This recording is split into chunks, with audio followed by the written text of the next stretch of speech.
Hoje o nosso café tem um sabor todo especial. Ele é nada mais, nada menos que uma das pessoas que eu mais admiro, né, que eu tenho uma relação de amizade muito grande com ele, um cara que me ensinou muito a estar aqui nesse momento aqui no microfone. É um cara que sabe tudo sobre comunicação e sabe que comunicar, falar vai muito além disso. É sobre se conectar, é sobre inspirar pessoas, é sobre motivar e mobilizar pessoas de como elas devem agir. Mobilizá-las para agir cada vez melhor. Nosso convidado, ele é advogado, meu amigo, ele é jornalista, ele é radialista, ele é relações públicas, um conjunto raro de competências que visam melhorar a vida das pessoas. Ele vai muito além da técnica, da oratória e da estratégia. Com MBA em gestão pública, é presidente do Sindicato dos Advogados do Estado de Alagoas, ele é ex-presidente da Comissão da Pessoa com Deficiência da OAB Alagoas e chegou a integrar como membro a Comissão Nacional da Pessoa com Deficiência da OAB. Hoje o polo está invertido. Geralmente ele está no lado de cá, enquanto entrevistador, o cara que tem as melhores perguntas, o segredo da boa resposta é uma pergunta muito bem feita. E esse cara, ele só faz pergunta certeira. Ele acerta na pergunta porque ele sabe o que ele quer ouvir. Vem para cá, muito bem-vindo, meu amigo Elias Ferreira. Eu que agradeço muito, Marcelo Quirino, sabe da admiração que tem por você, do carinho todo especial, essa pessoa sempre tão acolhedora, tão amável, muito competente, alguém que é muito respeitado naquilo que faz e é uma pessoa que tem muita fé, né? Você, perto de pessoas que têm fé, você fala aberto, sem medo, porque sabe que as boas intenções navegam nesse diálogo. Então, eu estou aqui para tomar esse cafezinho, que ainda não chegou, viu, gente? Só tem água até agora. Cafezinho do Marcelo. Uma hora dessa chega aqui. Daqui a pouco ele chega por aqui. Daqui a pouco chega por aqui. Meu irmão, eu vou dizer uma coisa a você, vou confessar, né? Você sabe que, além de ser um prazer muito grande estar com você aqui, trocando essa ideia, pela primeira vez, eu estou extremamente nervoso. Parece que foi a primeira vez que eu sentei na sua bancada lá na CBN. Nervoso estou eu, né? Que estou fazendo a coisa inversa. Porque, assim, é uma emoção muito grande estar com você de novo. A gente sabe, você sabe a admiração que eu tenho por você, pela sua história, pelo seu trabalho, pela sua retidão, sabe? Pelo trabalho que você faz. Aquilo que ninguém escuta, ninguém fala, ninguém vê nas câmeras, ninguém vê no microfone, ninguém vê você falando sobre isso. O trabalho social gigantesco que você tem, né? Daqui a pouco eu falo sobre isso, né, de acolher as pessoas, de lutar pelas pessoas. Não à toa você integrou a comissão da pessoa com deficiência da OAB, chegou a ocupar na OAB nacional, na federal, como acho que chama assim, né? Não é por acaso, né? Você é um cara que veio da UFAL, a gente estava falando sobre isso recentemente, um cara que acampou no gabinete do reitor, na reitoria, por quase 30 e poucos dias. Isso eu nego, viu, gente? mas era lutando por melhorias, né? Por melhorias para todo mundo, não era uma coisa sua, não era individual. Né? E o cara que leva uma vida pensando na coletividade, né? Pensando que o dom que Deus lhe deu, né? Que as virtudes que você construiu ao longo da sua vida, que você aprimorou, né? Pelas oportunidades que Deus lhe deu, você levou sempre para melhorar a vida das pessoas. Não foi a vida do Elias. Não é a sua vida que está em jogo. Não é? É a vida da sua família e de todo mundo que está ao seu redor. Então, por isso, assim, muito obrigado por você estar aqui. Né? Muito obrigado de verdade. E a gente começa sempre, né, as nossas conversas assim, contando um pouco da história, né? Quem é o Elias? De onde ninguém sabe disso. Eu nunca ouvi você falar sobre isso. Quem é o Elias? De onde veio o Elias? Como foi que surgiu a história? Não, eu quero ser, porque na época que você fez relações públicas, né, a gente foi quase contemporâneo de universidade. Você me falou que não existia o curso de jornalismo, não era isso? O curso era comunicação social. Comunicação social. Mas tinha as habilitações. Isso. Começava todo mundo junto, comunicação lá no social. quinto período, um escolhia relações públicas, outro escolhia o jornalismo. Sim. E no final, a gente se juntava de novo para poder fazer o projeto de conclusão de curso. Então, tem muito jornalista aí e relações públicas no mesmo projeto de conclusão de curso. Que massa. Você, depois de um tempo, fez a faculdade de Direito. Fiz a faculdade de Direito na Faculdade Raimundo Marinho. Na Raimundo Marinho. Mas como foi que surgiu a ideia? Eu vou fazer comunicação social. Por quê e para quê? Bom, é que eu passei em psicologia e não tinha dinheiro para estudar no SESMAC.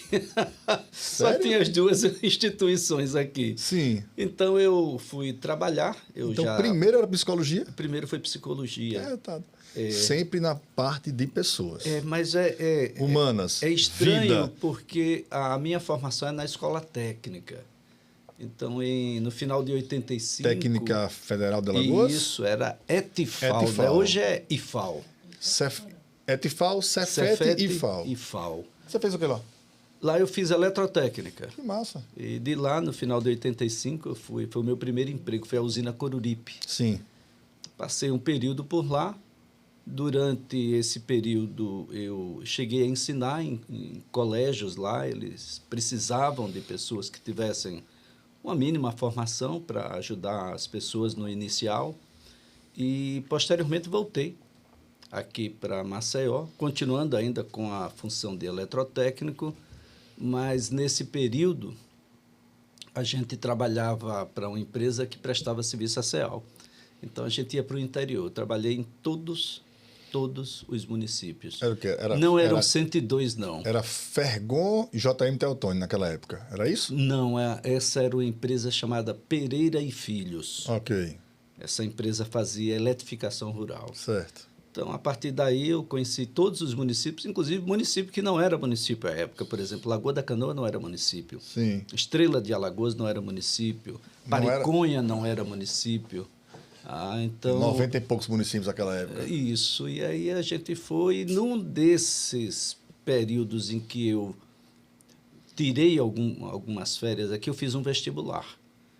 E nesse vestibular, eu passei para o curso de comunicação social. E foi aí que eu deixei a eletrotécnica e entrei na universidade. E a universidade, eu reputo sempre a todos que, mais do que gostem, amem a Universidade Federal de Alagoas, defendam a Universidade Federal de Alagoas, briguem mesmo, no sentido amplo da palavra, se necessário for, para que ela exista cada vez mais com qualidade, cada vez mais inclusiva, cada vez mais acessível, porque onde ela chegou, ela modificou a vida das pessoas. Eu acredito muito nisso. Você muda o indivíduo e o indivíduo muda a atitude. E quando um número significativo de indivíduos muda a sua atitude, muda tudo. E normalmente muda para melhor. Eu acho você falou uma coisa aí que eu penso muito parecido assim, não nessa profundidade, pelo amor de Deus, né? Eu vou chegar lá. Mas assim, você falou uma coisa que me chamou a atenção. Ame a sua universidade. Defenda a sua universidade. Defenda o seu curso. Defenda a sua faculdade. Defenda seu professor. Defenda seus pais que proporcionaram você estar ali. Defenda seu trabalho, o seu ambiente, aquilo que você constrói. Você sabe uma coisa que me dá muita dor? É quando eu vejo um aluno de qualquer faculdade, seja da Universidade Federal de Alagoas, seja, você já falou do SESMAC, ou seja de qualquer outra. Bicho, o cara passa ali 4 anos e meio, sabe? Está pagando, alguns que pagam, alguns que não pagam, quem é bolsista, quem está na universidade. Você passa um tempo ali aprendendo, comungando, compartilhando o conhecimento do professor, dos seus colegas de sala. Aí você festeja que está chegando ao final do curso, como se fosse, eu estou saindo do purgatório para o céu. Como se o período que você ficou ali na faculdade ou na universidade tivesse sido um período que você apenas sofreu.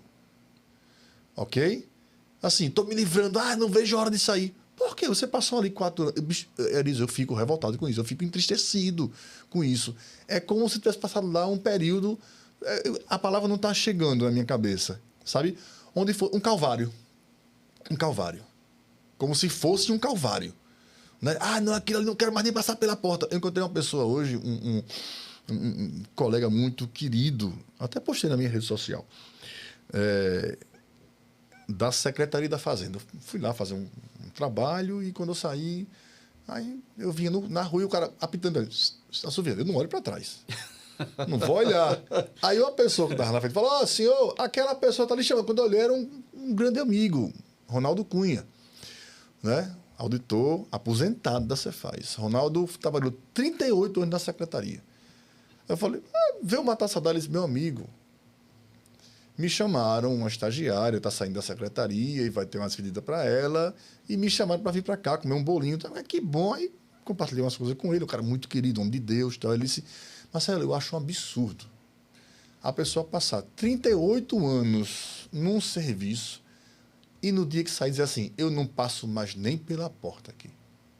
Será possível que em 38 anos, ou em 4 anos e meio, ou 4 de faculdade, ou 6, você não conseguiu construir nada que vale a pena na sua vida você manter, ou você cultivar, ou festejar? Nada do que você passou por ali vale a pena? Não é possível.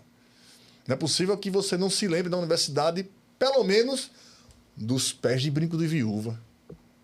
Da sopa que tinha no RU. Da Era sopa tarde, do RU. no finalzinho da tarde. Não é possível. Sopa. Do caldo de cana do Caxias. Do cachorro... não é possível. Ou do caldo de cana do Sarney. Do né? Sarney, Sarney. Caxias era no centro. Do Sarney. Não é possível, você não... Nada valeu a pena para você. Você está se livrando de um peso, de um fardo. Então, assim, muito linda a sua fala. Muito linda, assim. Ame, defenda. Porque se você fica num lugar em que você fala mal, você é culpado. Se você só critica um lugar que você está trabalhando ou estudando, você é parte do processo. Você falou assim, né, se eu vou mudando um, vou mudando o outro, vou evoluindo, vou estudando, e esse conjunto muda todo o ecossistema, e você tem a oportunidade de fazer isso, você não faz, você é culpado. É só imaginar Arapiraca, né? Eu numa das entrevistas que fiz com a agora ex-reitora Ana Deise Dória... Eita, doutora Ana Deise. Nessa entrevista especificamente, ela estava falando sobre a pedra fundamental do que seria o campus da Universidade Federal de Alagoas em Arapiraca. A gente ainda está se devendo isso, porque nós fizemos uma promessa conjunta, mas o pedido foi meu. Sim. De que a gente deveria fazer essa entrevista 5 ou 10 anos depois e trazer aquela Arapiraca daquela entrevista para 10 anos depois. Quem é Arapiraca hoje? Como é que as pessoas pensam? Como é que elas agem? O que foi que a Universidade Federal de Alagoas fez? Qual foi a contribuição da Universidade Federal de Alagoas para a Arapiraca de hoje? E a gente vai perceber que o saber ele tem uma transformação que a gente sabe como começa e não sabe como é que termina, porque não termina nunca. O saber está sempre se renovando, o saber está sempre se requalificando, se reorganizando. O saber ele vai sendo substituído até mesmo por outros saberes ou vai sendo complementado por outros saberes que vão seguindo o curso histórico, não só de vida, mas o histórico de vida na sociedade, no tecido social. E esse é um elemento de transformação contínua. A análise que eu faço na chegada da Universidade Federal de Alagoas, lá em Arapiraca e região como um todo ali, chegou em Santana do Ipanema também, não é isso? E eu tenho Arapiraca. A primeira coisa que me vem à cabeça é inclusão. Inclusão. Porque as pessoas que queriam estudar na UFAL àquela época tinham que vir para Maceió. Quem podia vir para cá e se mudar para morar aqui em Maceió, né, trouxemos alguns. Sim, que vir para cá. E outros faziam aquela loucura de pegar o ônibus, vir para Maceió, assistir aula e voltar para Arapiraca. Essas pessoas são as que mais merecem o meu respeito e eu me encho de orgulho quando eu vejo aqui em Maceió agora ônibus da molecada que trabalha, meu irmão, o dia todo, sai do interior às 5 da tarde, pega um ônibus para vir para cá, para Maceió, estudar. Tem 3, 4 horas de aula, depois voltam para as suas cidades, para chegar lá na cidade, né, meia-noite, 1h da manhã, para no outro dia estarem nos seus trabalhos. Isso me remete à história do meu pai. Papai era assim. Só que ele morava na usina Uruba, e àquela época, lá em 1900, papai chegou em Maceió em 65, 10 de março de 65, papai chegou aqui. Eu sou um cara eu sou bom de datas, né? E eu descobri isso recentemente, vendo os caderninhos dele, que a esposa dele, quando ele faleceu, me entregou um monte de coisa do papai, e ele era o cara que anotava, né? Então, eu cheguei em Maceió 10 de março de 65, tal. Aos 21 anos. Aos 20 anos, ia fazer 21. Papai era de 42. E ele morava na usina Uruba, ia para Atalaia estudar, de caminhão pau de arara. O caminhão quebrava, né, para descer a ladeira, lama, não subia, não descia. Então, me remete muito a isso. Talvez porque eu acho que eu fico tanto orgulhoso de esses meninos fazerem isso. E acontecia com a Arapiraca. Olha, eu me arrisco, eu me atrevo a dizer que o nível cultural da cidade de Arapiraca elevou gigantescamente com a chegada da UFAULAR. Você oferece às pessoas, Elias, a condição de evoluírem socialmente pelo fato de ter um curso superior.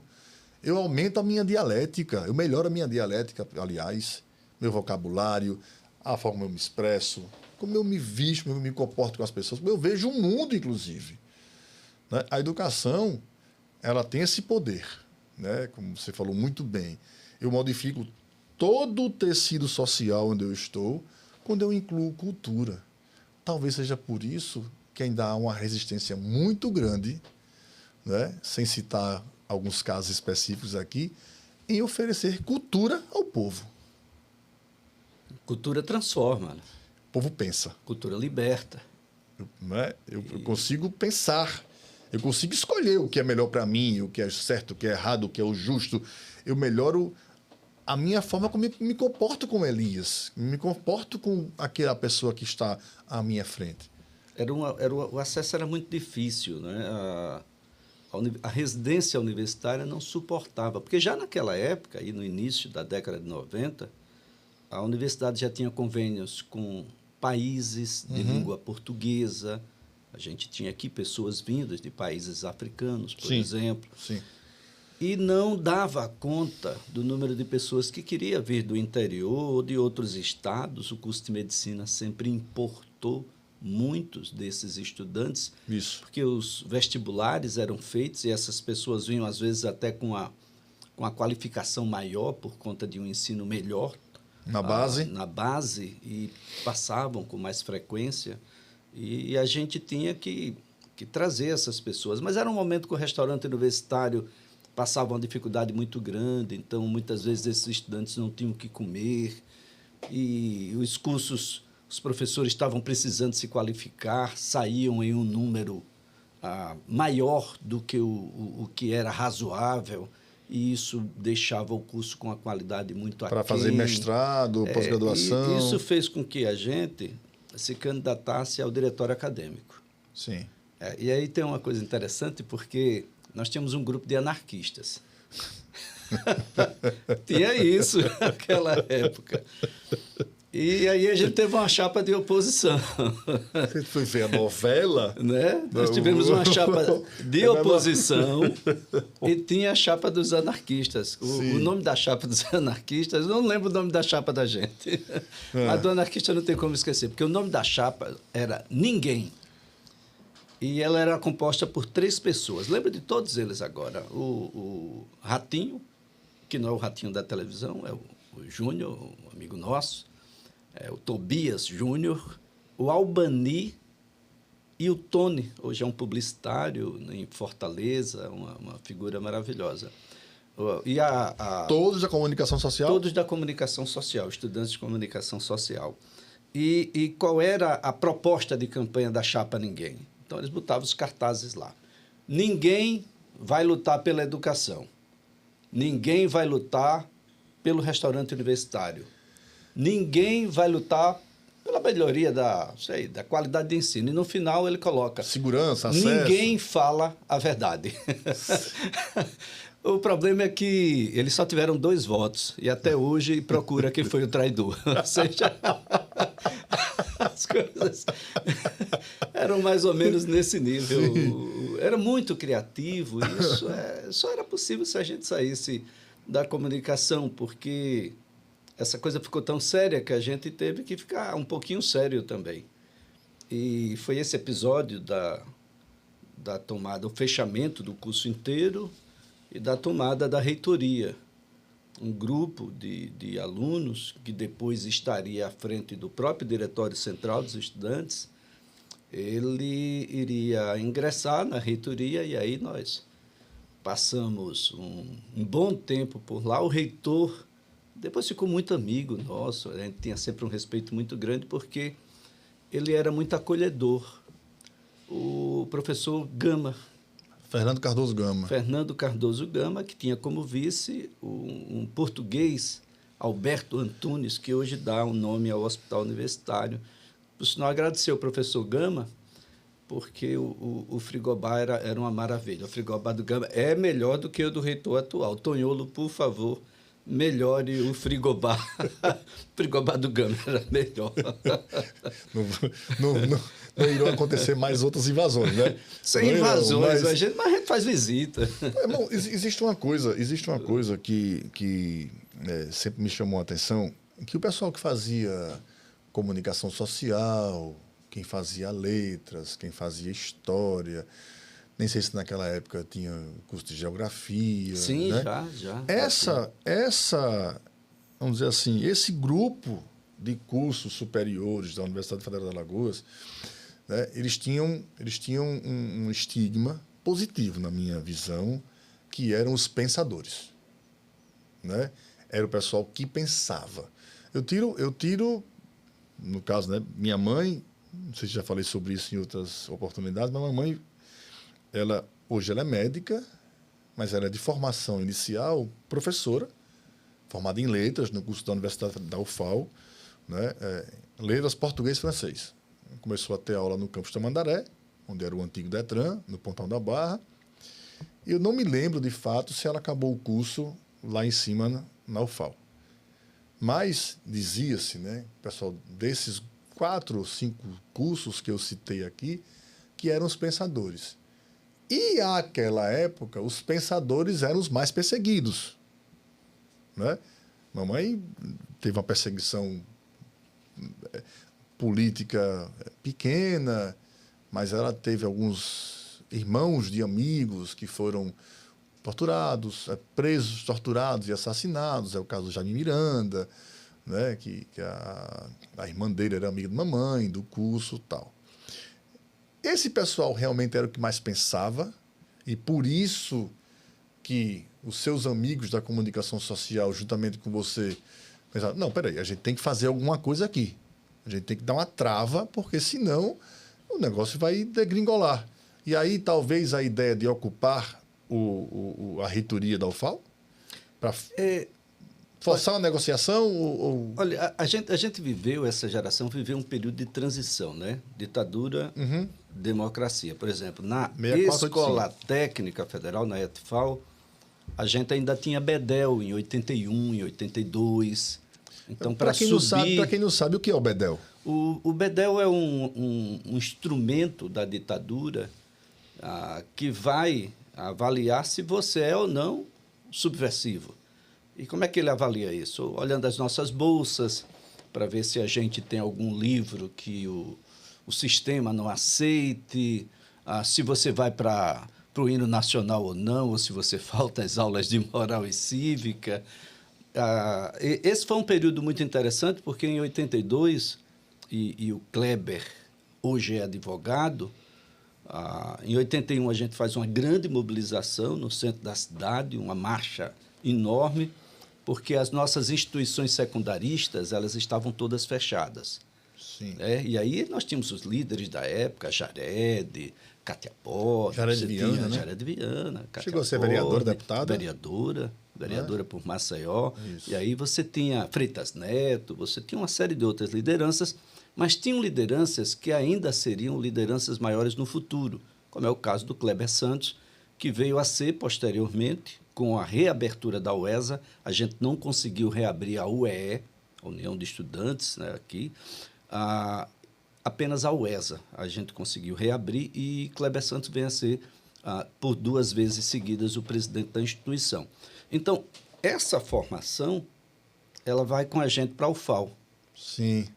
E essa formação vai fazer com que a gente ocupe os espaços de discussão, tanto internamente nos seus cursos e nos centros, como era a divisão naquela oportunidade, como a gente vai também chegar à própria UBS, por meio dos secundaristas e na relação que a gente tinha com os secundaristas, e, claro, a gente vai chegar à União Brasileira de Estudantes, a gente vai chegar no topo dessa discussão, quando em 1992, bem no início, a gente elege o Lindenberg Farias, lá no Mineirinho, estávamos todos lá presentes, e a partir daí nasce uma campanha de Fora Collor. Era um momento também muito conturbado, porque a gente vinha de um governo que o presidente não era para ser o presidente, que quem deveria ser faleceu, Tancredo, e aí você teve Sarney, sai Sarney num momento muito difícil econômico do país, entra Collor, e o momento difícil não acaba, muito pelo contrário, nós vamos ter aí o impeachment do presidente, e tudo isso vivenciado de dentro dos muros da universidade. Uhum. E ainda com os resquícios de um período muito duro. Então, não é que a gente fosse aqueles que mais tivesse condições do ponto de vista intelectual, mesmo, é que a gente mais fazia. Entendi. Do ponto de vista da massa, nós éramos em um número muito grande. E aqui eu trago as meninas do serviço social. Quando eu digo as meninas, porque são imensa maioria, exatamente, né? Mas tinha também os meninos estavam por lá. Mas a gente faz ali um combo e traz pessoas da medicina, traz pessoas da educação física, traz pessoas da enfermagem. Isso foi muito importante. Do direito. Tivemos muitas pessoas que estavam nesse caminho. Então, falar também de ciências contábeis. Isso, ciências contábeis. Nós temos por lá, o Cirlan, por exemplo, estava por lá. Importante destacar que esse foi um momento necessário. Depois disso, a UFAL ela passa a ter uma condição diferenciada de professorado. Aliás, o Gama, que tinha uma interlocução muito grande junto ao Ministério da Educação, junto ao governo federal, consegue fazer com que a gente tenha mais professores, esses professores chegam por lá. Foi um momento muito especial na vida de todo mundo. Muito bom. Nessa época, realmente eu não me lembro, né? Eu me lembro de quando eu estava na universidade, entrei na UFAL em 90, começou a ter eleição para reitor. Aquela época não, era indicação de reitor. Não. Já era eleição? Não, já era eleição, porque depois do Gama a gente vai ter uma eleição, Rogério. Mas o professor Fernando Gama foi eleição ou foi indicação? O professor... Acho que ele foi indicação, né? Eu acho que o professor já foi eleição. O Rogério eu lembro que foi... A segunda, pelo menos, foi eleição. Rogério foi, Ana foi eleição. Né? Eu lembro disso, que eu estava nessa época lá.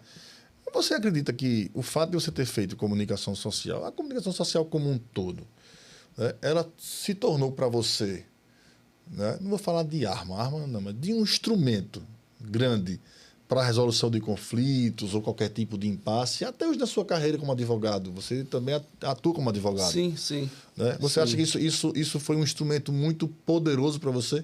Mas claro, a comunicação, ela é, antes de ser fala, ela é escuta. Não é o que você... Não é, e também tem um detalhe, não é o que você fala, isso. É como você fala. E muitas vezes não sou eu quem está falando. Uhum. Quem está falando é uma parte do tecido social, que ali representado por mim mesmo, sem me dar essa condição de representação. Entendi. Mas quando a gente faz Porque você faz parte dele. Quando a gente faz uma abordagem sobre determinado tema, vamos pegar um tema bem atual hoje, violência contra a mulher, essa mulher não está lá nos microfones da CBN. Sim. Mas a ideia dela está. E a gente vai lá, mesmo que sem autorização, mas meio que representante dessa ideia. Tem alguém que se sentiu incomodado com aquilo que está acontecendo e resolveu, se tem o poder, se tem a capacidade e a oportunidade, eu vou botar para frente. Isso. Porque, imaginar, essas coisas todas deixam muitos conceitos. Se a gente deixar conceito, deixar pergunta, a gente fez mais do que se a gente tentar responder. Sim, claro. Quando a gente passou por aquele período lá de UFAL, nós deixamos uma coisa que não existia, que era o passe estudantil. A gente tinha uma ideia de meia entrada, mas isso era muito subjetivo. A gente deixou uma lei de passe estudantil. Isso fica. Nós fizemos 2 vestibulares em um único ano na Universidade Federal de Alagoas. Isso é único. Porque o primeiro vestibular só preencheu um percentual muito, muito pequeno.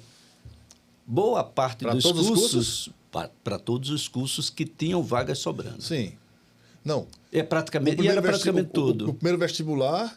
Que era um vestibular normal, para todos os cursos. Que foi feito. Mas tinha salas que tinham 5 de 50 vagas. E a gente entendia de que o vestibular não era o elemento decisivo para que você fosse impedido de ingressar na Universidade Federal. A gente fazia vestibular porque não tinha vaga suficiente para todo mundo que queria. Sim. E aí nós fizemos um segundo vestibular. Então, essas coisas vão ficando. E não se repetiu, né? E não se repetiu. Por Mas quê? ficou na história. Porque a fórmula foi modificada um pouco depois para que o elemento fundamental não fosse o vestibular, fosse o número de vagas. Eu tenho que preencher. Isso não pode ser um impedimento, isso tem que ser uma seleção. Os primeiros 50 entram. Eu não posso botar um muro se ninguém pular esse muro. Como é que a gente faz? Vamos ficar com a sala vazia o ano que vem? Então, essas coisas todas. O movimento estudantil da Universidade Federal de Alagoas era muito forte, tanto que ele tinha 4 assentos no Conselho Universitário e 4 assentos no Conselho de Ensino, Pesquisa e Extensão. E eu ocupei uma dessas vagas, tanto no Consune quanto no CEP. E esse era um elemento fundamental. A Universidade Federal de Alagoas já fazia história no Brasil, porque o estudante tinha voz dentro dos conselhos e tinha voto. Nós éramos 4 votos dentro do conselho. Rapaz, assim, quanta riqueza. Se você chegou até aqui nesse podcast, eu te aconselho que você continue, porque vem muito mais coisa, né, que vai te traçar um panorama do que a gente passou na universidade, né? Assim, o quanto muita gente no perfil do Elias e os colegas dele daquela época, né, se dedicaram, sofreram, tiveram vitórias, obviamente, que as vitórias estão aí. Aquilo que você colhe hoje, né, o passe estudantil, a inclusão, a modificação da forma de como o vestibular foi redesenhado para que as vagas fossem preenchidas de fato, né? O que você está passando hoje foi plantado lá atrás. Então, é importante que você fique sabendo disso. A história está aí para isso. Alguém já plantou para a gente, você vai colher. E você que está hoje passando por isso, né, nas faculdades e nas universidades, você vai semear para que o outro também colha, né? E se você não tiver uma boa comunicação, se você não se fizer entender de forma clara e não por imposição, né, se vocês não tivessem essa capacidade lá atrás, né, nada disso teria sido sequer plantado. Olha, todos eram pela universidade. Exatamente. Boa parte dessa moçada hoje, um está na direita, um está na esquerda. Ok. Cada um ocupou, porque a universidade propiciou essa liberdade. Mas todos, de todos os lados, só tinha um lado, que era a Universidade Federal de Alagoas. Que legal. Maior, mais forte. Você acredita que a gente hoje vive um tempo de excesso de informação, não é? Você conseguiria repetir o mesmo movimento que aconteceu lá em 80 e pouco hoje? Os cenários são totalmente distintos. Eu acho que não. Distintos. Eu acho que distintos. Não. A gente já vive um período de liberdade, poderíamos dizer assim, muito maior há muito tempo. Você acha que geraria o mesmo impacto naquela época? Eu não acredito, porque você precisa sentir falta das coisas também. A escassez. Para valorizar. Eu tenho tudo e eu não sei o que é que me falta. Isso, falta o propósito. Qual é o propósito? Hoje a Universidade Federal de Alagoas, se a gente pegar a universidade como elemento de comparação, ela está em vários lugares do estado. Na nossa época era só o campus AC Simões. E o mundo é muito diferente. A gente não tinha internet, não tinha o computador também. Não tinha a comunicação era mais direta, a gente tinha que olho no olho, que ler o livro folheando. Essas coisas todas, elas faziam parte de um cenário muito diferente do atual. Obviamente que tudo aquilo que foi implementado passou por um planejamento. Existe aquilo que você vai de rompante, que você vai na impulsividade, mas muita coisa foi planejada. Como você falou, ninguém isso ali, alguém sentou para escrever. O pessoal era extremamente qualificado. Ninguém vai falar, né? Naquele momento, assim, na sua visão e dos seus colegas à época lá, qual seria a maior barreira a ser ultrapassada?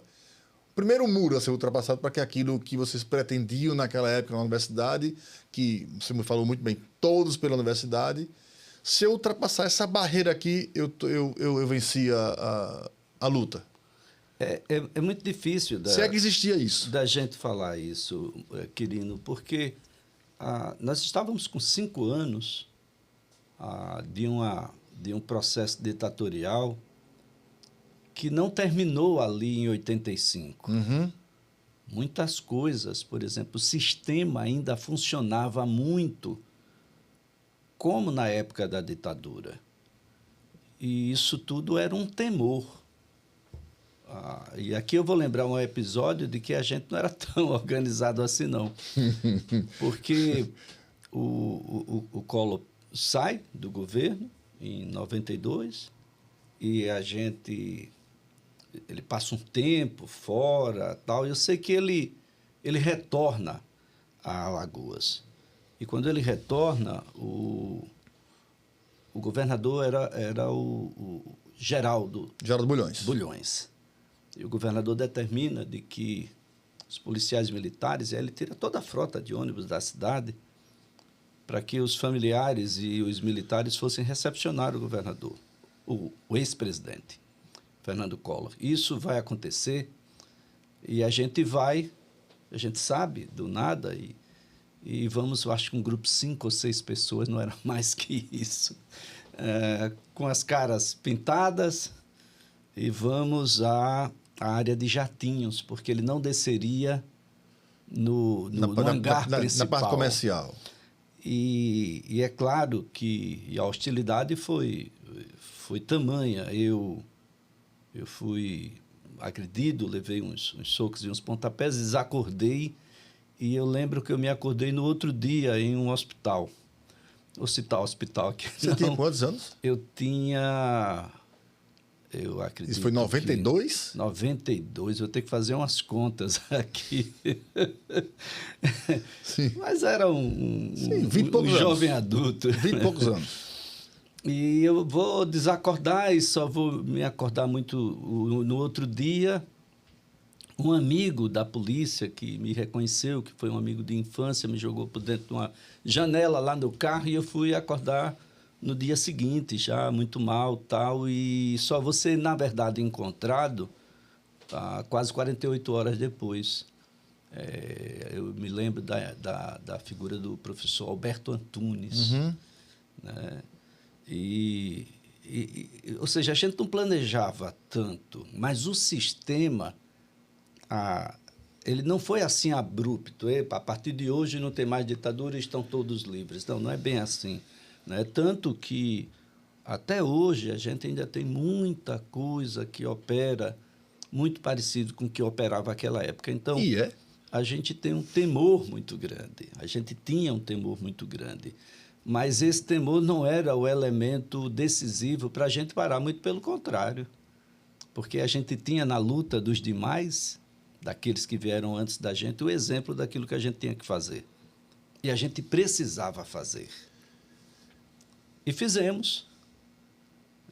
E fizemos pouco, nada de demais, mas fizemos aquilo que era possível. Mas aí aquele jovem, né, que foi forjado, eu não vou dizer que você foi forjado na Universidade Federal de Alagoas, você foi forjado na vida, por aquilo que você aprendeu em casa, pelos valores que você, né, recebeu na sua formação, e você foi para a universidade, né, com esse pensamento, por acreditar, e é uma coisa que você acredita até hoje. Com certeza. Você não com só certeza. acredita, como acreditar e não fazer, né? São Paulo dizia, a fé sem ações é morta. Né? Precisa agir. E você, a fé sem obras é morta. E você é um cara que acredita, continua acreditando até hoje e faz.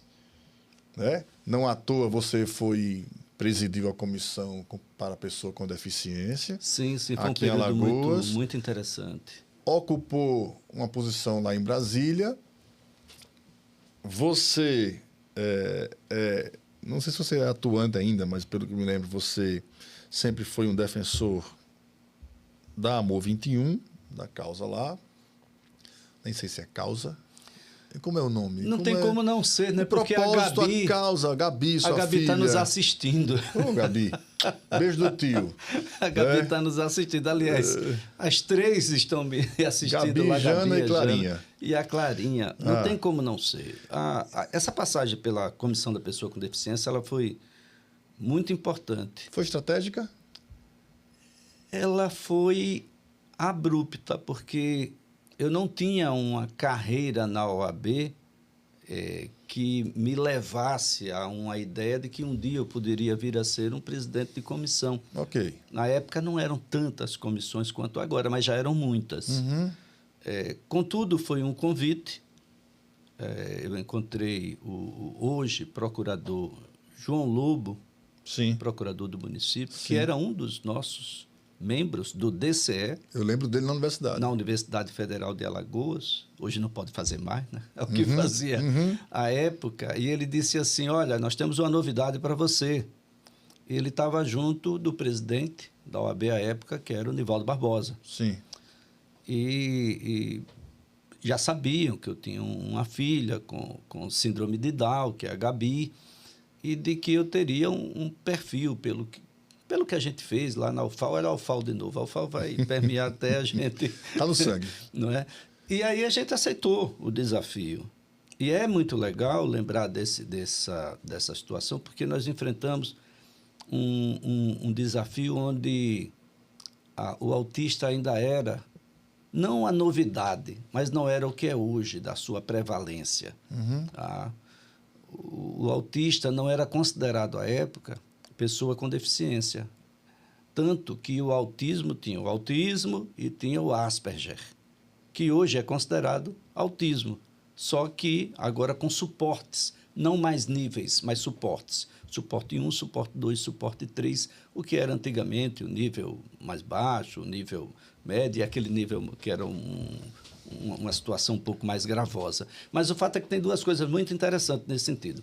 Primeiro, que a gente descobriu, ou não descobriu, a gente já sabia, de que nenhum estacionamento no estado de Alagoas estava adequado à lei que depois veio... Das prioridades. Da prioridade, você está falando? Isso, não só da prioridade, mas das vagas. Sim, não da vaga.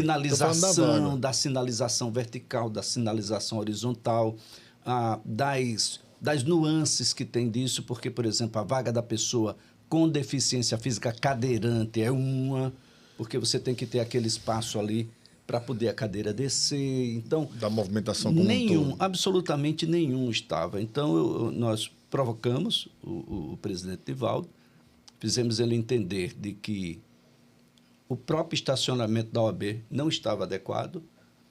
Ele topou, e aí nós fomos em busca do superintendente à época, hoje é DMTT, era SMTT à época, que era o Antônio Moura. Sim. E o Antônio Moura ficou meio assustado no início, mas depois ele botou a mão na consciência e entendeu de que poderia nos ajudar. Então, uma especialista da SMTT deu todos os contornos do que é hoje o estacionamento da OAB Alagoas, lá em Jacarecica, que foi o primeiro estacionamento adequado 100% à lei que estabelece agora tudo sobre deficiência. Mas eu fiz um pedido extra. Eu disse, eu quero que tenham 3 vagas, só 3, a mais. Ela, por quê? Para autista. Ela disse, mas a legislação não contempla vagas para autista. Eu digo, então, você me apresente a legislação que contempla vagas para gestantes, que também não tinha. Mas a gestante estava lá contemplada. E aí nós tivemos as primeiras 3 vagas para estacionamento para autistas. E aí OAB. Na OAB. E aí a gente começou, aí foi uma outra luta, né? Aí você cria um movimento, você cria uma onda que depois fica uma coisa que você não consegue mais parar. Isso. Aí o Antônio Moura, vamos conversar, porque o autista, por não ser reconhecido, embora o Estatuto da Pessoa com Deficiência traga isso depois. Tá? E lei complementar veio a trazer essa ideia também. Leis a posteriori, né? Nós tivemos aí a Lei Mion, que faz com que o autismo venha a ser reconhecido como deficiência. E a partir daí não se discute mais. Mas antes disso, eles começaram a acessar as vagas já existentes para a pessoa com deficiência. E Sim. isso também foi uma ação da OAB. Sim. Com o Antônio Moura, que era o superintendente. Porque o que é que o pessoal fazia? Essa carteira que você usa para pessoa com deficiência, você não conseguia tirar na SMTT aqui, mas ela tem uma validade nacional. Então, você entra no site da Prefeitura de Recife, da Prefeitura de São Paulo, da Prefeitura de onde permite. Se cadastra, comprova e emite. Imprime em casa e acessa como pessoa com deficiência. Então, os autistas, as pessoas que estão no transtorno do espectro autista, vão acessar essas vagas primeiro aqui. E com a ação nossa lá da própria Comissão da Pessoa com Deficiência da OAB. Então, foi um momento muito interessante, muito interessante. E, a partir daí, a comissão passa a ser uma comissão permanente. Ela continua hoje. Hoje é a doutora Olívia quem está na presidência dessa comissão e também é mãe de pessoa com deficiência, é mãe de um rapaz com síndrome de Down. Isso é você usar de forma positiva para gerar impacto, né? Causar impacto na vida das pessoas, usar a sua capacidade de comunicação, a sua representatividade, né? E a gente sabe que em nenhum momento você usou o microfone do rádio para obter nenhum tipo de vantagem, mas é a pessoa, é a figura do Elias, é como ele se expressa, é como ele pensa ligeiro, igual aconteceu, mas não está previsto na legislação, então me mostra outra. Né? Isso é estudar. Isso é fazer o dever de casa. E agora, né? A legislação trouxe outros para esse cenário, né? Fibromialgia, por exemplo, passa a contemplar. Dificuldade de locomoção, aquelas coisas todas. E aí como a gente conduzir, né, de forma estratégica, né, o peso da comunicação, não usar o peso, mas o poder da comunicação como uma estratégia para poder obter esse tipo de resultado positivo à sociedade. A argumentação para conseguir convencimento. Porque, como você falou, você, através das oportunidades que você teve, né, você representou quem nem sabia que poderia ser representado. Entendeu? Olha o tamanho disso. É como a gente falou agora há pouco atrás em relação à mulher que sofreu uma violência e que alguém tomou a dor, peraí, isso está errado. Então eu vou puxar essa bandeira aqui e vou defender. E aí você, né, através do seu poder de comunicação como um todo, e eu vou entrar daqui a pouquinho no direito, né, nesse poder de comunicação você defendeu e melhorou a vida de quem nem sequer sabia que podia ser representado. Repare que coisa gigante isso, irmão. Pô, e não tem nenhuma placa em lugar nenhum. E não precisa. A ideia que eu tenho de vida é de que numa rua você tem não só que torcer, mas colaborar para que todos os seus vizinhos estejam bem. Sim. Um vizinho mau, ele pode desorganizar a rua inteira. Então, nós somos responsáveis também pelo que acontece com os outros. Se a gente pensar só no asfalto da sua rua, no dia que tiver um buraco lá, que esse asfalto um dia cede, como é que você chega lá? Todo mundo vai cair Pela nesse rua buraco. esburacada que você não quis asfaltar, a gente precisa ter caminhos. Existe uma palavra que talvez defina isso muito bem, quando você falou, né? Eu tenho que me preocupar, eu tenho que dar atenção com o meu vizinho, eu tenho que olhar para a vida do outro, eu tenho que pensar em melhorar a vida do outro. Empatia é o nome disso. É empatia. Precisa ter. É empatia. É eu sentir a dor do outro, eu ser misericordioso com o outro, eu ser... Enfim, tudo. Eu pensar que qualquer atitude minha, eu já falei para minhas filhas isso e para algumas pessoas também, filhas, olha só, a gente tem que levar a vida da seguinte forma. Não é que a gente tem, eu acredito que deve levar a vida da seguinte forma. Se você tiver esse pensamento que eu vou lhe dizer agora, tudo na sua vida vai estar muito bem. É saber o seguinte, que tudo que você fizer vai gerar uma consequência na vida de alguém. Tudo. O bom e o ruim. Se eu tiver esse pensamento, tá ok a minha vida, né? Por que eu vou esburacar uma rua e não vou fechar um buraco? Por que eu vou ver um buraco e não vou pelo menos sinalizar para que o meu vizinho não caia, não quebre o seu carro, ou que não passe e quebre a sua perna? Enfim, por que eu estou vendo isso aqui e eu não vou tomar uma atitude? Por que eu vou ser negligente? A gente está vivendo o mundo nesse sentido agora. É a minha vida, não é? A sua vida não é a minha, você que tome conta da sua. Por que eu parei? Onde foi? Em qual momento, Elias, eu perdi isto na minha vida de ter esse olhar especial para o outro? Né? De ter, enquanto comunicador, que você faz isso, para mim, você é o maior do Brasil, de verdade, não é porque você é meu amigo, que realmente eu admiro você demais. Você é um cara que, enquanto você está do lado de cá, vamos dizer assim, você faz com que o seu entrevistado, e aqui não é entrevista, aqui é um bate-papo, você deixa ele tão à vontade, né, que a coisa fica muito leve, porque você tem esse poder de fazer uma pergunta, né, e ser muito claro, muito objetivo naquilo que você quer escutar, e deixa muito à vontade. Né?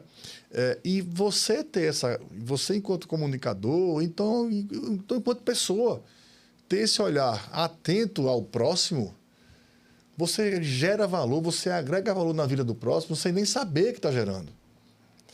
Através da sua espontaneidade. Eu preciso do vizinho bem. O meu vizinho tem que estar bem. Até porque se ele fizer muitas horas, eu não consigo nem dormir. Como é que eu saio de casa sem passar pela casa do vizinho? Tem que passar pela casa do vizinho. E se esse vizinho não estiver bem, como é que vai ser essa passagem? Exatamente. A gente tem, eu particularmente, eu gosto muito de uma ideia. Há quem diga que a frase é de Chico Xavier, e tomara que seja, porque é uma frase que eu acho muito bonita. Ele disse que a felicidade não entra em porta fechada.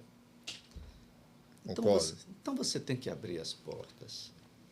Nem tudo vai ser inicialmente feliz. Quem recebe a notícia de que tem um filho e o seu filho tem uma deficiência, não é a notícia que você espera. Quem faz uma gestação, imagina uma mãe, 9 meses, toda a euforia daqueles que querem ser avós, de quem quer ser o pai, etc. Mas só um pouco depois, passado o elemento emocional inicial, passado aquilo que ainda é mais do nosso ser animal, que a gente ainda não controla bem, as emoções ainda desencontradas, passado isso, você vai ver que é, sim, o filho ideal. O filho ideal.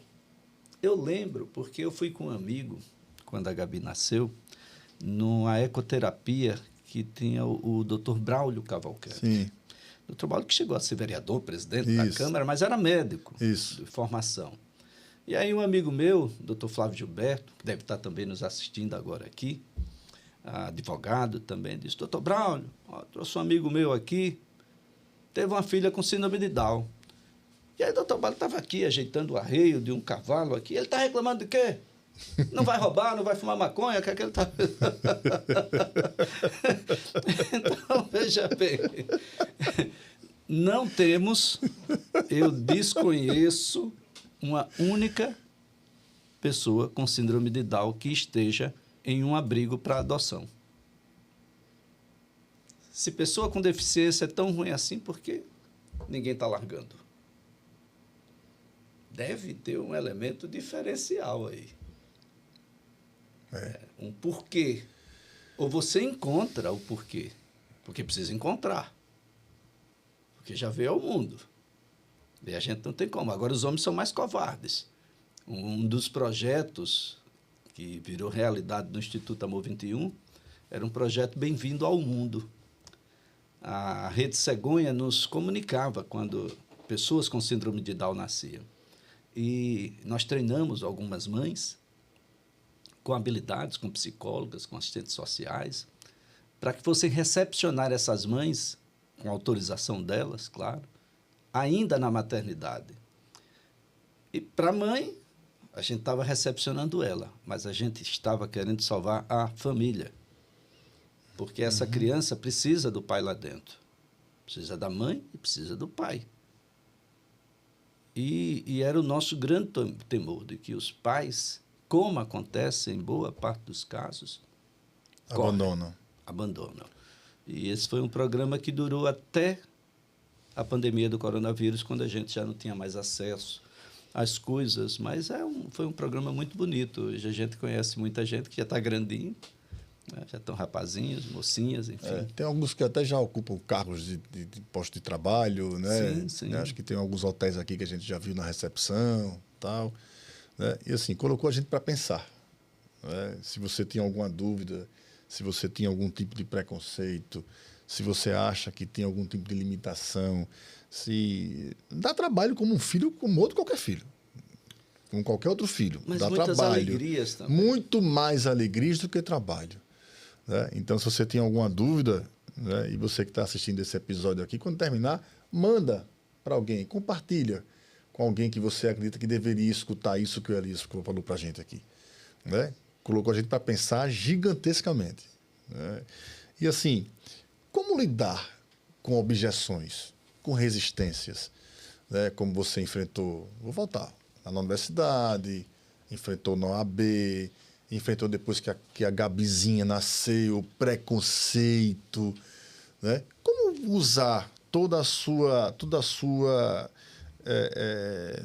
eu vou falar, mas toda a sua artilharia positiva, né, para derrubar todas essas barreiras que foram sendo criadas, até pela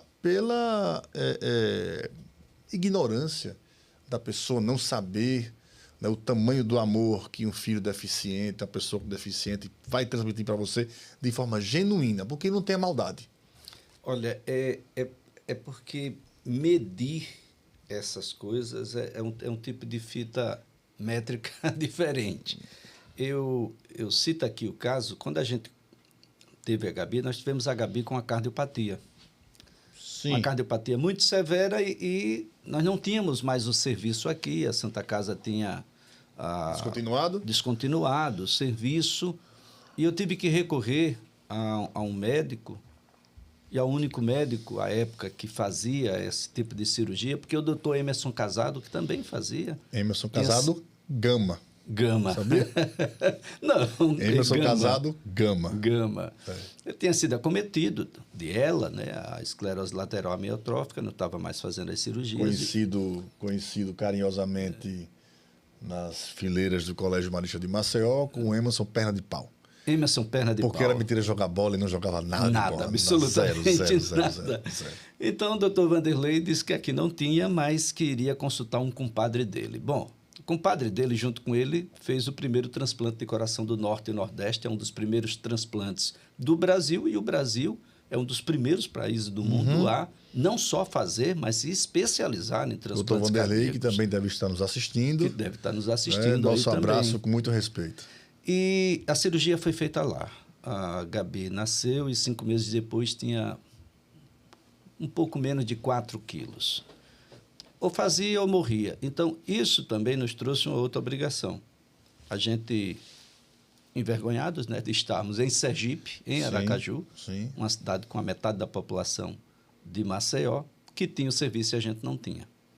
E aí a gente veio aqui e criou um serviço através da Casa do Coraçãozinho.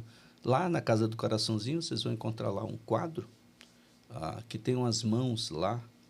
E lá está a minha mão, a mão da Janaína. Não está a mão da Gabi, não, mas quase. Onde a gente participou do planejamento estratégico do que seria aquilo. Já é um outro produto, que a gente deixa para os outros, porque a gente já tinha passado pelo problema. Eu já não tinha mais o problema. Mas eu não queria que ninguém mais passasse por aquele problema, porque aquilo era horrível. É um negócio muito ruim e não pode ser repetido. Eu sei que a duras penas a gente vem tratando essa questão e hoje está alojado no Hospital do Coração, Dr. Adib Jatene, é um hospital público. Mas foi um momento muito difícil. Então, a ideia é que a gente precisa atrair essas pessoas e não enfrentá-las. Elas precisam ser convencidas de que isso precisa ser feito. Quando a gente fala hoje em autismo, quando eu estava na comissão da pessoa com deficiência na OAB, a gente falava de 1 para 116, para 132. Isso é 2018, 2019. Nós estamos em 2025 e a gente fala de 1 para 31. Se a projeção se materializar, em breve, muito breve, quem tiver 2 filhos vai tomar café da manhã com uma pessoa autista. Então, eu não estou falando sobre mim mais. Eu estou falando sobre a minha filha, Clarinha. Eu estou falando sobre a sua filha, você que está nos assistindo aqui. Eu estou falando sobre o seu neto. E se a gente não se importar, vem novamente vem um vizinho, né? Se não importar com um vizinho, cadê a escola para acolher? Cadê o sistema de saúde para acolher? Onde estão os terapeutas? Por que só um CISAL forma fonoaudiólogo aqui, terapeuta ocupacional? São suficientes para o sistema? Onde é que a gente vai colocar essa moçada? Naquela época, resolvida a questãozinha da Gabi, você estava com 2 opções à sua frente. Ou eu continuar para dar a mesma oportunidade que a Gabizinha teve, ou parar. Não era, não é verdade? Ou eu continuo ou eu paro. A Gabi está resolvida a minha situação, né? Como dizia antigamente, né? Uma coisa, mas farinha pouco, meu pirão primeiro. Gabi está resolvida, ok, vou tocar minha vida, vou tocar minha filha. Ou continuar, né? Eu acho que essa é a sua bandeira de vida, assim, sabe? Continuar o meu trabalho para melhorar a vida das pessoas, para que todas as pessoas tenham a mesma oportunidade, sem precisar ir para Aracaju, aqui em Maceió. Isso. Hoje é possível. Hoje é para possível. quase tudo. Pois é. Tudo. E você me falou um número aí, eu sou o cara das contas, mas você falou de 1 para 130 e pouco. 1 para 100 e tanto.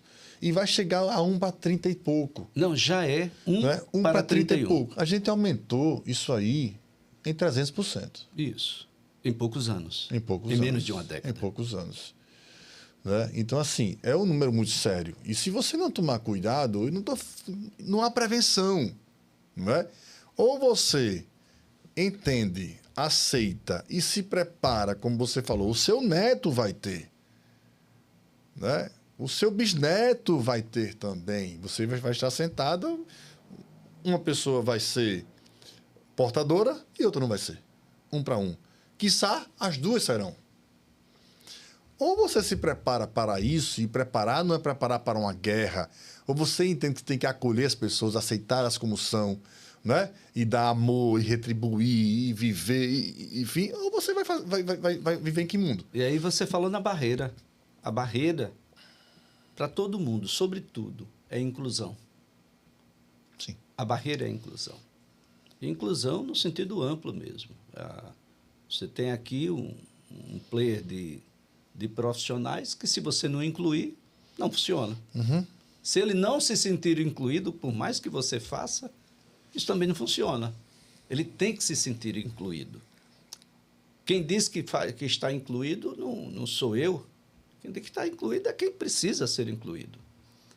E esse é um elemento muito difícil, porque há um capacitismo muito grande de que você precisa ser capaz, fisicamente, intelectualmente. Tem que ser o melhor em tudo. E tem que ser o melhor em tudo. Essa corda vai arrebentar em algum lugar.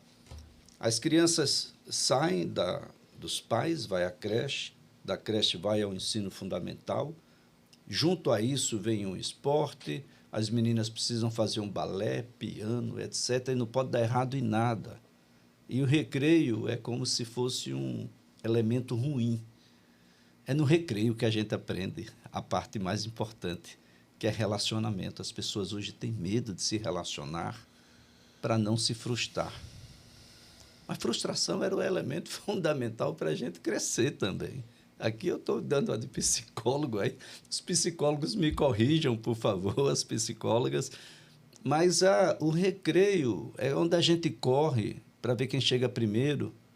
E alguém chega primeiro, a gente chega em segundo e não morre por conta disso. Onde a gente cai, onde a gente apanha. E onde a gente se levanta. Onde a gente arranha, onde a gente se levanta, bate o braço para limpar e vai para a sala de aula de novo. É e continua isso, a vida. Quando a gente achou que tinha caído com os nossos filhos e fomos às terapias que estavam à disposição, 10 famílias decidiram que essas terapias elas não ajudavam o suficiente e decidiram se reunir para criar uma instituição que fosse especializada em síndrome de Down, e aí nasceu o Instituto Amor 21. Amor 21. Boa parte das reuniões iniciais era na garagem lá de casa, mas nós éramos 10. Casais. 10 casais juntam aí quase 30 pessoas. Porque vem Com o pai filhos. e a mãe, mas os pai filhos. A mãe e os filhos. Eu digo quase porque alguns correram. Mas 10 famílias. Hoje nós somos mais de 200. O Instituto está lá, na Pitanguinha, e cumpre um papel de extrema relevância para a pessoa com síndrome de Down, e é a grande referência, não só aqui no estado de Alagoas, é uma das referências no país. Achávamos que estava muito aquém do que o país fazia para as terapias de síndrome, para as pessoas com síndrome de Down, para desenvolvimento global. E não estamos. Estamos muito bem, estamos numa vanguarda no próprio país. Eu acho que nesse mesmo sentimento que você falou... E aqui lembrar o Tony, né? O Tony, a Neila, a Áurea, a Janaína, as meninas todas, que lá o composto lá da direção é feminino. Inclusive, eu não conheço o Amor 21, nunca fui lá. Isso é uma falta muito grave. Você está me devendo essa... Revelado ao vivo. Você que está devendo. Você está me devendo esse convite para eu poder conhecer lá. E aí eu trago para essa conversa aqui, como você falou, a gente não tinha essa assistência, e nessa carência a gente resolveu se juntar e criou o Amor 21. A mesma coisa aconteceu com a AMA, que é a Associação dos Amigos e Pais dos Autistas. Isso, a né? Mônica Ximenes. Né? Ela disse que fui eu que incentivei ela. Ela é maravilhosa. Definitivamente, Mônica. Mônica, você vem gravar comigo aqui também. Né? Já fica aqui o convite no ar. A Mônica, eu tenho uma amizade... E, por sinal, a instituição completa aniversário, é uma data importante. Amor 21, AMA. Este ano, eu prometi a ela que vou, acho que tem uns 10 anos, que eu não vou, mas eu vou, Mônica, eu vou, porque a AMA sentiu... A Mônica é gigante, ela, sua diretoria, os pais também são bem Eles sentiram o que a gente sentiu, de que era preciso uma especialidade maior. A AMA faz parte do nosso programa de contabilidade social aqui da MQ. Eu nem revelo muito isso, mas acho que precisa ser dito. Mas é importante para ver se a gente... Eu convoco a outros colegas contadores que façam isso também. A gente atende aqui algumas entidades que têm esse cunho social, porque é um cunho social, não é? Um cunho social, um cunho familiar. Você dá você olha para o seu vizinho, você dá ao seu filho, você equilibra toda uma família, onde é todo mundo assistido. E a gente faz esse atendimento aqui, no nosso programa de MQ Social. Você está se importando com o vizinho. Pois é, onde a gente atende as entidades que não têm a condição, a capacidade financeira de ter um profissional contábil, e a gente acolhe aqui para que esse recurso que seria empregado na contabilidade, ele seja revertido em prol da própria entidade. Olha, eu tenho um aqui para contar do Eliezer Seton. Sim. Nessa coisa de se importar com o vizinho, o Eliezer aceitou um pedido meu para que... Cheiro de café, viu? É um cheiro de café. Será que é de verdade? O Eliezer Seton, o café está chegando. Essa maravilha do forró alagoano, sim, ele aceitou, porque nós fizemos, até hoje, é o maior congresso brasileiro para pessoas com síndrome de Down. Nós ocupamos 100% das instalações do Centro de Convenções em Jaraguá, com mais de 2.500 inscrições e com 116 palestrantes. Foi o maior evento dessa, mas a gente ia fazer a abertura e o Dudu do Cavaquinho, não à toa, toca o cavaquinho, sim, é uma pessoa com síndrome de Down, lá em Minas Gerais, e o Dudu do Cavaquinho toca muito bem o hino nacional com síndrome com o cavaquinho. E aí eu disse, ô Eliezer, rapaz, você precisa nos ajudar, participe aqui da abertura, doando seu cachê, naturalmente, ao Instituto Amor 21, sim, o que, claro, foi abraçado. Eliezer é uma pessoa maravilhosa, mas é o Eliezer, né? Ele aceitou. Eu disse a ele, olha, o Dudu do Cavaquinho tem síndrome de Down e tal. Mas é o Eliezer, e o Eliezer chegou, faltando 5 minutos, para entrar no ar. Sabia não. Faltando 5 minutos. Elias, e aí, quem é que vai tocar? Eu digo, é o Dudu. Ele entra pelo lado de lá e você entra pelo lado de cá.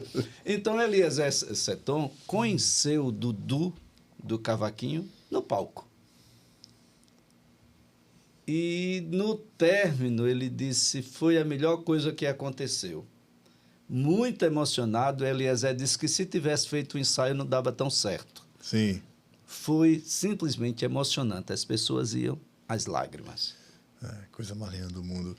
Vou falar só um pouquinho, porque cabe aqui um pouco da sua história na advocacia. Né? Você ficou emocionado aí, que eu já vi. Verdade. Eu também. Por isso que eu já desviei aqui o assunto e... Assim, hoje você está ocupando o cargo de presidente do sindicato dos advogados. O pessoal é meio doido, né? Não tem jeito. Não, o povo sabe o que faz. Mas eu quero falar da sua advocacia. Você enquanto advogado, né? Você atua numa questão previdenciária, você atua na questão dos direitos sociais, né? Sempre pegando nesse sentido aí. Você foi para a advocacia para atuar nesta área? Não necessariamente. Foi o seu principal mote? A minha ideia de advocacia, primeiro, era um plano B para a vida. A comunicação remunera muito mal. Ok. Muito mal. E a gente também... também... Não ok para remuneração ruim. Ok porque eu entendi a sua estratégia. Mas eu acho que era uma desculpa para o elemento maior, que era que as pessoas precisavam disso. As pessoas e as instituições. Elas precisavam de alguém que fosse para além do individual. O advogado, ele é meio que um lobo solitário e trabalha como se fosse o rochedo e o mar. Um dia você é rochedo, outro dia você é mar, e é sempre uma luta. E eu sempre acreditei de que isso poderia ser maior. Antes de eu fazer o direito, eu já estava na OAB, nas gestões do Dr. Omar Coelho. Sim. E as gestões do Dr. Omar Coelho eram gestões muito voltadas para a sociedade também. Então, era ali que os direitos humanos prosperavam, com ações que eram muito contundentes. nas garantias individuais, nas garantias de liberdade, na garantia dos direitos da personalidade, na garantia da sua vida enquanto pessoa. Eu quero ser isso e não aquilo, isso não pode ser um elemento de discussão do outro, o que eu faço com o meu corpo é um problema meu. E essas coisas todas prosperaram. Na garantia de eleições limpas, foi aqui que foi criada a Comissão de Defesa de Combate à Corrupção Eleitoral, que depois foi transformada em uma comissão nacional, né? E eu via naquilo uma ideia. Bom, eu já não tenho mais não sou mais da UNE, nunca fui, na verdade eu estive por lá, apareci com o pessoal, mas eu não estou mais no DCE, como é que eu posso trabalhar coletivamente? Então, o direito me deu essa possibilidade. E aí ele me deu, um pouco mais adiante, uma comissão da pessoa com deficiência, me dá agora a possibilidade, como presidente do Sindicato dos Advogados, trazer para cá coisas que já existem nos outros estados, mas que a gente ainda tem uma discussão muito rasa, e as pessoas não gostam muito de se indispor. Uhum. A sociedade alagoana, e principalmente a elite alagoana, ela é muito conservadora. Não gosta de movimentos muito bruscos, nem modificações que sejam muito contundentes. A ideia é que a gente siga, mas tem coisas que não podem mais prosseguir. Tem coisas que a gente precisa modificar. E a gente precisa modificar para o nosso próprio bem. Mas a gente ainda não entende isso. Só vai entender quando esse movimento que modifica prosperar. E aí é que a sociedade vai entender de que, olha, se eu soubesse, tinha modificado antes. E aí onde a gente entra com a advocacia? A advocacia não pode ser um elemento para você. A advocacia a gente faz para os outros. Você não é advogado de si mesmo. Você é advogado que defende a causa de alguém. Então, a primeira coisa não é para mim. Segunda coisa tem que ser ético. Terceira coisa, não pode ser covarde. Você tem que enfrentar as adversidades. Doem quem doer. Na busca de quê? Da defesa do seu cliente, daquela pessoa, que antes de ser cliente é uma pessoa. Uhum. E isso a sociedade ainda tem uma certa dificuldade. Porque... Que foi até você porque precisava de ajuda. Isso. Ele precisava da sua ajuda, não era qualquer ajuda. Da sua ajuda. Da sua ajuda. Especializada, qualificada. Então, a advocacia ela cresceu muito, se especializou muito. Temos uma série de especialidades da advocacia hoje, do direito hoje, que ainda nem regras legais próprias tem. Tanto que a gente está regulando agora, a rede social agora. Uhum. Ainda estamos nessa discussão, porque a sociedade vai criando as demandas e a gente vai correndo atrás. E, por semelhança, por similaridade, a gente termina usando determinadas coisas para poder, enquanto não se legaliza, contornar problemas em outras, ou conter avanços desses problemas. Então, a ideia da advocacia é também plural, é de ajuda. É a gente acessar novos caminhos para que as pessoas possam ser também acessadas. Esse é o elemento fundamental. Muito bem. E o sindicato vai nesse caminho. Muito bem, muito bem. Meu amigo, que aula. Não acabou ainda não, sabe? Eu já ia tomar o café. Vai tomar já... agora. Agora a gente chega... Muito obrigado. Você chegou até aqui, mais uma vez. É porque a conversa está muito boa. Eu estou saindo daqui, né, desse nosso episódio, nosso 5º episódio do Cafezinho com a MQ, muito melhor do que eu cheguei. De verdade, sabe? E a gente chega num momento agora bem interessante, que é a hora do cafezinho, né? Para dar aquele calor no coração, né? Para aquecer a alma. A economia do café aqui é grande, eu entendo, né? O café está um preço muito grande, que era para ter sido já um primeiro, um segundo. Fica enrolando aqui e o café não chega. Mas tem um momento, que é a hora do cafezinho, né? Chegou aqui agora, tá cheiroso. Rapaz, o café né? tá cheirando. Tá bom. Eu brindo com café, viu, irmão? Eu Bora. brindo com café, Vamos porque sim. café para mim é uma bebida das que eu mais gosto. Toma um golinho aí, que agora vem umas perguntinhas. Eita, bicho gostoso. Vem umas perguntinhas mais rápidas, né? Você responde sem pensar, mas você é um cara que pensa sempre naquilo que você responde, mas você é um cara também muito espontâneo. Primeira coisa, o que é que eu não lhe perguntei que deveria ter perguntado? Acho que você poderia ter me perguntado o que é que eu acho de você. O que é que você acha de mim? Eu queria ser assim, né? Igualzinho. Não faça isso não, velho. Rapaz. Pelo amor de Deus. Tá, depois a gente conversa sobre isso. uma habilidade que você já tinha lá dentro de você e que via comunicação social você melhorou. Essa coisa de você se relacionar. E mesmo na adversidade, se relacionar bem. Trazer o outro para você. Escutar, tem entender. que conversar. Eu não aceito não conversar. A gente tem que conversar. Não precisa concordar. Mas a gente tem que conviver. Ser franco. Franco. Né? Direto. Eu tenho, esse é um defeito. Não é uma qualidade, não. Boa. Alguma coisa que a comunicação mudou na sua trajetória? Ou a advocacia? Eu acredito que eu sou uma pessoa muito tímida. Mas por meio da comunicação... também, sabia isso? Mas se for pelos outros, eu perco a timidez. A comunicação me deu isso. O que é que você superou para poder se comunicar bem em público? A timidez? A timidez, eu para falar sobre mim e sobre coisas que eu quero para mim, eu tenho uma dificuldade muito grande. Mas se for para os outros, aí acabou a dificuldade. E a gente vai fundo. Qual é a frase que te guia enquanto comunicador? Ética. Sempre. Uma escolha difícil, mas que te trouxe paz. Ocupar a universidade?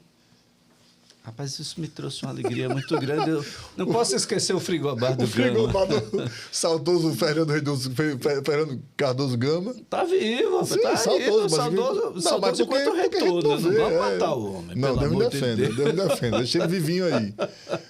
Mas, Frigobar do Reitor Gama.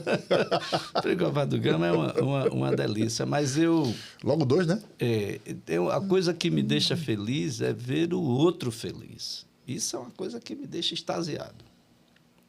Porque uma pessoa, um cara triste ali na tua frente, chorando, 1000 coisas diferentes, aí eis que você consegue, com uma pequena ajuda, uma gotinha ali naquele oceano dele, dar uma possibilidade dele sorrir. Isso é algo que me deixa feliz.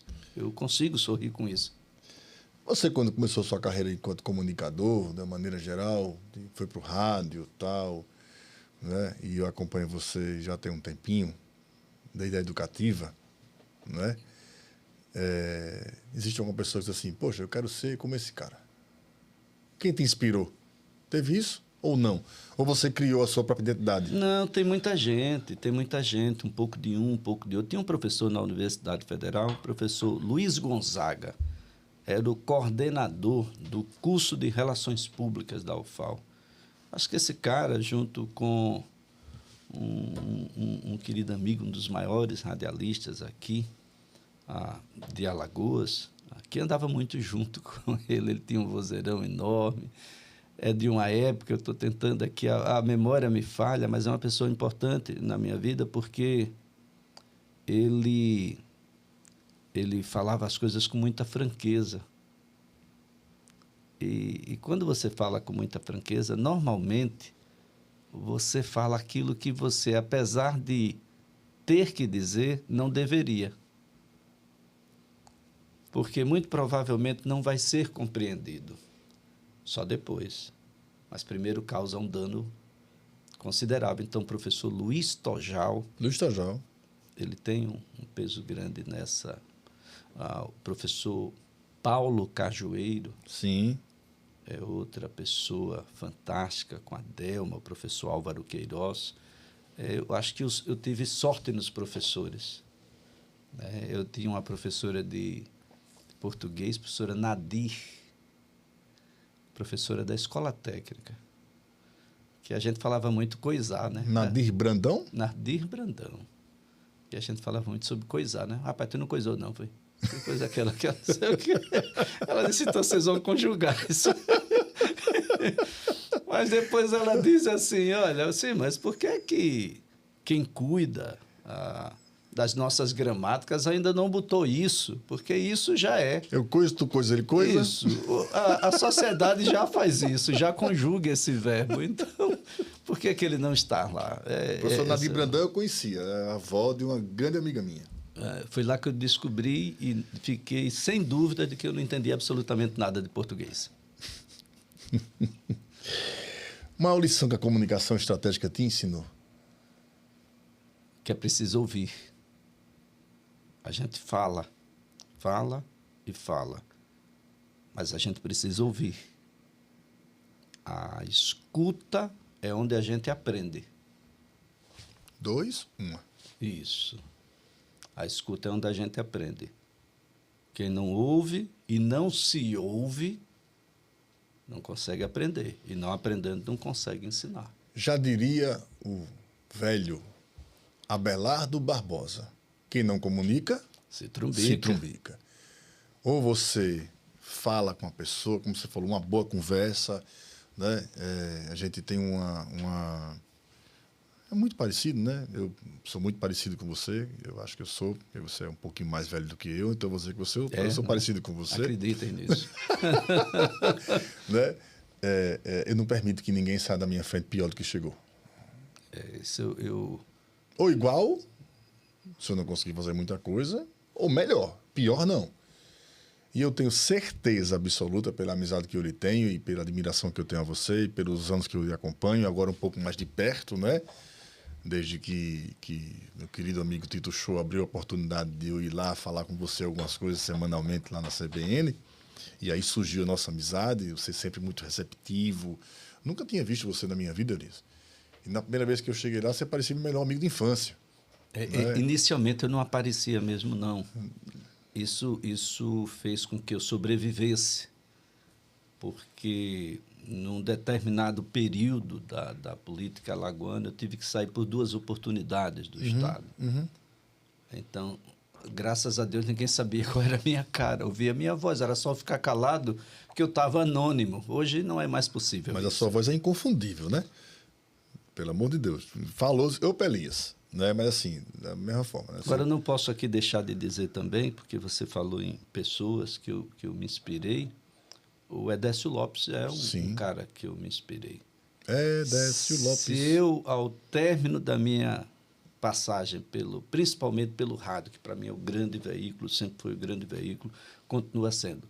Se eu chegar a 20% do Edécio, eu estou muito bem, show de bola. Muito bem. A gente tem que realmente valorizar, né, quem nos ensinou, quem passou, quem errou para que a gente hoje pudesse acertar. Né? Você, na sua caminhada enquanto comunicador social, né? Enquanto uma pessoa social, seja no rádio, seja na comunicação social, seja no direito que você também exerce hoje, enquanto pai, enquanto marido, enquanto amigo, né? A gente teve quem nos precedeu, quem errou um pouco mais para que a gente errasse hoje um pouco menos. Então, quando você traz Luiz Tojal, né? Edécio Lopes, professor Paulo Cajueiro, professora Nadir Brandão, né? Isso é de uma grandeza, ao mesmo tempo de uma humildade gigantesca de sua parte. Porque você hoje é um cara gigante. Você hoje é um cara grande. Você hoje é um cara que todo mundo sabe quem é Elias Ferreira, seja no rádio, na comunicação, quanto no jornalismo. Mas você construiu, na advocacia, você construiu isso com retidão de conduta, caráter firme, personalidade, com franqueza, com não traição, com não punhalada nas costas. Então, por isso que você hoje pode andar por aí de peito aberto. Né? Que você é um cara respeitado por todo mundo. Dá para dormir. Dá para dormir. Cabecinho no travesseiro, tranquilinho. E amanhã acordar 5 horas para estar na CBN de novo. Então vai dormir pouquinho. É igual o café, viu? Vai dormir pouquinho. Dormir pouquinho aqui. Irmão, deixa disso. Eu tomei logo antes que ele leve, né? Para esquentar para o próximo convidado. Meu irmão, eu queria lhe agradecer demais. Eu que agradeço. Primeiro pela sua oportunidade. Primeiro agradecer a Deus por você existir. Por a gente estar aqui juntos hoje, trocando essa ideia. Né? Obrigado pelas oportunidades que você me deu. O quanto você me ensinou sem querer ensinar, né?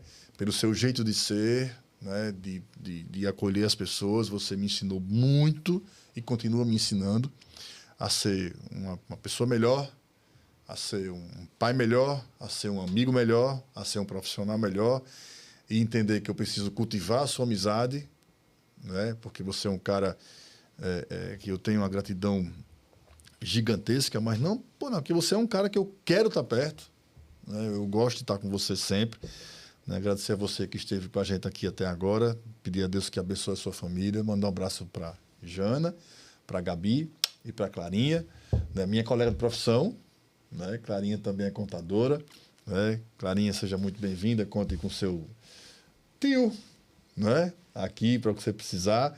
E a você que esteve com a gente até agora aqui no nosso canal, seja por onde você estiver assistindo, pelas plataformas, no Spotify, no YouTube ou qualquer outra de sua preferência, né? Que a gente chegou aqui ao fim de mais um cafezinho com a MQ, né? Com muita honra. Hoje a gente mergulhou em reflexões gigantescas, como comunicação, como lição de vida, como direito, como ser pai de uma pessoa com deficiência e é que a torna muito mais especial do que qualquer outra pessoa.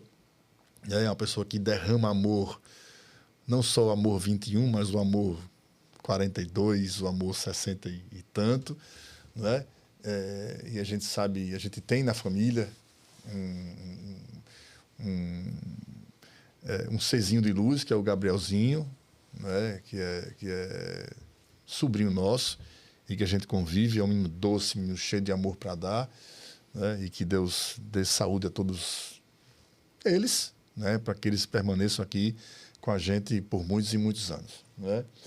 Elias, meu irmão, foi inspirador estar com você aqui, escutar um pouco mais da sua história, que muito pouca gente conhece, eu acho, né? Essa sua parte, né? Um pouco da técnica, mas que a técnica ela tem que ser sim usada para o bem, de forma intencional, né? Onde você tem que conjugar não só a parte estratégica, mas também tem que ter coragem, porque sem coragem você não consegue fazer absolutamente nada, né? Então, queria agradecer a você mais uma vez, a você que está com a gente até agora, né? Se você gostou, manda para quem você acha que você acredita que precisa escutar essa nossa fala aqui, escutar as lições do meu amigo Elias, né? Que são de grande valia, que ficará no mundo. As redes sociais hoje permitem que a gente alcance o mundo, né? E que seja escutada daqui a 10, a 15, a 20 anos, que a gente volte a falar sobre isso aqui. E como você falou da universidade, se emocionou aqui várias vezes. Falar da universidade é muito bom sempre, né? Sempre. Esqueci de falar alguma coisa? Quer deixar uma mensagem final, por favor? Para a gente encerrar. Vou encerrar com a sua fala. É? Ó, mensagem final é o seguinte. A gente vai fazer uma campanha para mais café. Porque é um cafezinho mesmo. É só um. Tem direito a mais nada. Agora não é fake, não. É um café bom danado. Aqui é café fake, não. O café é bom. Mas, olha, querido, esse é um espaço muito gostoso, porque é muito leve. Tá? E a gente precisa trazer um pouco mais de leveza para as pessoas. O mundo está muito chato. Todo mundo só pode ser vermelho ou azul. E a paleta é muito grande de cores que Deus deixou para a gente optar. Vamos experimentar essas cores todas. Estão aí, vamos misturar essas cores todas. Porque o elemento fundamental da vida, e talvez seja a nossa melhor característica, são as nossas diferenças. Mas imaginou todo mundo igual, todo mundo mesma cor de olho, mesma roupa, o mesmo cabelo, isso deve ser muito chato. Então, a ideia é que a gente possa, na diversidade, sermos um. E aí a gente precisa incluir as pessoas, permitir que as pessoas sejam o que são. essa ideia de um ser humano melhor, você sabe se você é melhor ou não a partir da ótica alheia. E quanto mais longe falam de você, de bem, né? Maior você fica. Então, essa é a ideia de que a gente possa trilhar um caminho mais humanizado, não é? É uma geração que tem as condições todas para viver muito mais, mas a gente precisa saber o que é que vai fazer com esse a mais de vida para ser uma mais feliz, né? Não adoecido mentalmente, adoecido fisicamente. A gente entrou na academia do corpo, mas ainda não encontrou uma academia para a cabeça, né? Para a mente. E as pessoas estão muito adoecidas do ponto de vista mental, buscando sempre no material a felicidade. Já disse, felicidade não entra em porta fechada. Você tem que se abrir para as coisas que os cartões de crédito não dão conta. Sugiro, faça uma visita ao Instituto Amor 21 e converse com uma pessoa com síndrome de Down, que ele vai te dar a fórmula de como ser feliz. Sem muita coisa. Aliás, sem nada. Basta existir. Exatamente. E já é suficiente. Muito mais que suficiente. E com essa palavra final do meu querido amigo, meu irmão Elias, deixo para você uma provocação. Fala dele. Você tem olhado para o seu vizinho? Gente, a gente chega ao fim aqui desse nosso episódio do Cafezinho com MQ. Até a próxima.